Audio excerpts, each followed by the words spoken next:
Your floor mats can be used to shield the wind, and even your hubcaps can be used as a shovel. Not only is this building behind me a great place to learn about the attractions of Yellowstone National Park, including the Old Faithful Geyser. Idaho used to be one of the top 10 places for bee pollination. Unfortunately, Jade, they don't know, and most said they don't think it's likely, but this isn't stopping the teachers who realize the kids need the resources and someone has to spend the money. And even if you can't go to the town hall meetings, knowing what's going on around the community is as easy as logging into the City of Pocatello website. With high winds, cool temperatures, and the prospect of rain, it's no wonder that these gates are locked and the pools are empty. Hundreds of visitors are benefiting from the recovery projects at our national parks, and today a special visitor, Vice President Joe Biden. The Idaho Department of Labor says underemployment is increasing for everyone, not just women. Most women are looking for jobs, though, in administrative support, sales, food services, and healthcare. As you can tell, it's very noisy out here because people are working overtime. The big reveal is tomorrow, and according to Ty, he thinks everything's going to be done on time. The energy here has just been incredible. A lot of the volunteers out, especially people even coming and watching. Now, I know I'm wearing the blue coveted shirt right now. I just got it, the Extreme Makeover shirt. I went and checked out all the rides today. There are so many great rides out there, and they're bigger and better this year than ever. And again, the wind speeds, as we mentioned, a dramatic change over the past 24 hours as well. We're only seeing gusts up to 15 miles per hour, but as you can tell, it's pretty strong out here, so still causing a problem for those 300 firefighters that are currently fighting this fire, and that's continuing to spread. Jay, as you can see from the slush in this parking lot and from those tire tracks, it has been very busy today at this shop as well as many others around town, especially since the snow started falling at 10 a.m. Let me tell you, it is chilly out here. I'm live at the Greenbelt in Idaho Falls. Now, I know these temperatures are going to change, but the cold temperatures have meant something good for our snowpack. It's keeping it up in the mountains, which means good news for farmers as well as anyone who is looking forward to full rivers and lakes for the summer. I'm a pretty uncommon sight here, especially around all of these scouts. We have a lot of boys out here. Nearly 6,000 tonight will be coming to the fairgrounds. I'm live in Blackfoot, and we are here with Troop 532 as well as a bunch of other troops. Now, Troop 532, where are you from? Bancroft. Awesome, Bancroft. We have people from Malad, we have people from Star Valley, Wyoming, just all over eastern Idaho and western Wyoming. I'm Darien Laird, live in the newsroom for KAFI Local News 8 HD.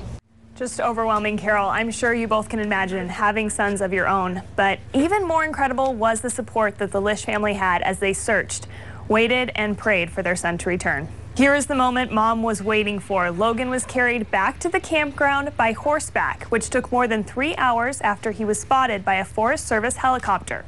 There, the family, friends, search and rescue team, Bonneville County Police Department, Jefferson County Police Department, and many more waited anxiously.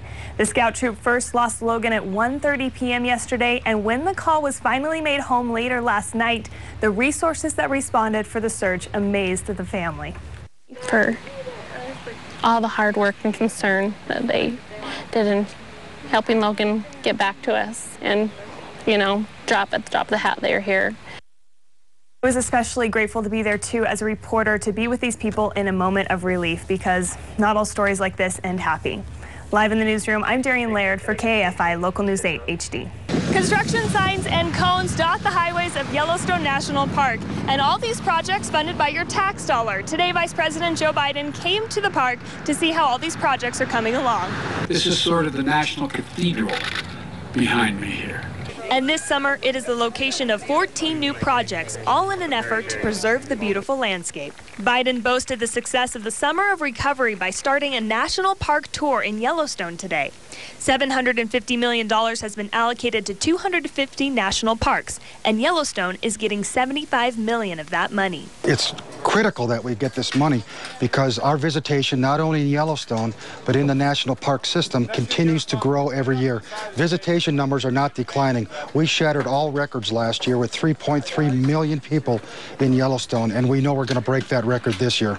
And the money seems to be worth it. According to the Director of National Park Service, Jonathan Jarvis, for every dollar put in here, $4 returns to the economy.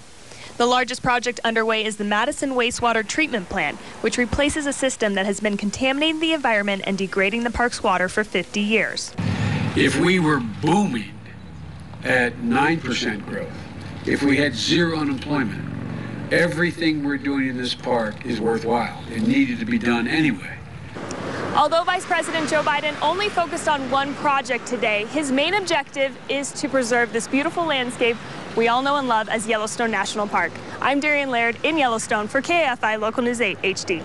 Well, Jay, a copy of the ordinance that just passed tonight has made its way to every county in the state. City leaders are seeing the success of the substance control and want to stop spice in their own county. And after hearing what this drug can do to you from the mouths of those who are closest to it, it is no wonder that Bingham County is calling this an epidemic they hope to stop. I just feel like I was having like minor seizures, stuff like that. Just the different types have different side effects, seems like. You know, dizziness, swollen tongue for me, very dry mouth, like very shaky. But for this teen, who is now turning his life around, and so many others, they just didn't realize what this stuff would do to them. For some reason, they think it's because it's legal, it's okay to do it. And they're finding out they still don't know all the harmful effects of it, because basically potpourri with chemicals sprayed on it.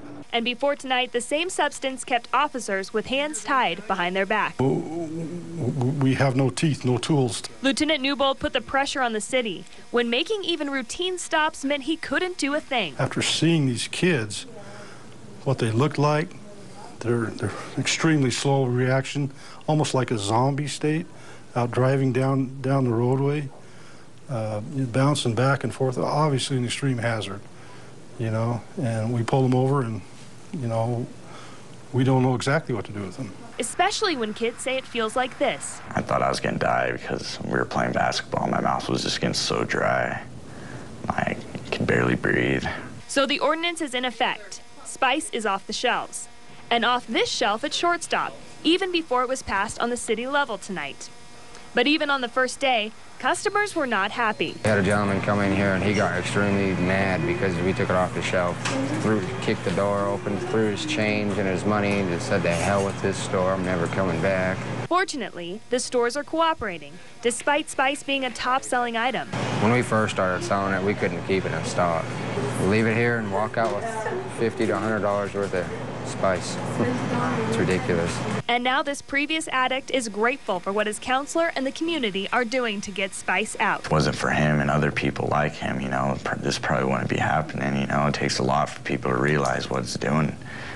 Kids on the street. And this teen who decided to share his voice tonight has been sober for 161 days today. Congratulations. Now, I spoke with so many others today. The high school, students, the county commissioners, all have had an influence in passing this ordinance, which will continue to have a ripple effect as it makes its way around the state. Live in the studio, Darien Laird, KFI Local News 8 HD.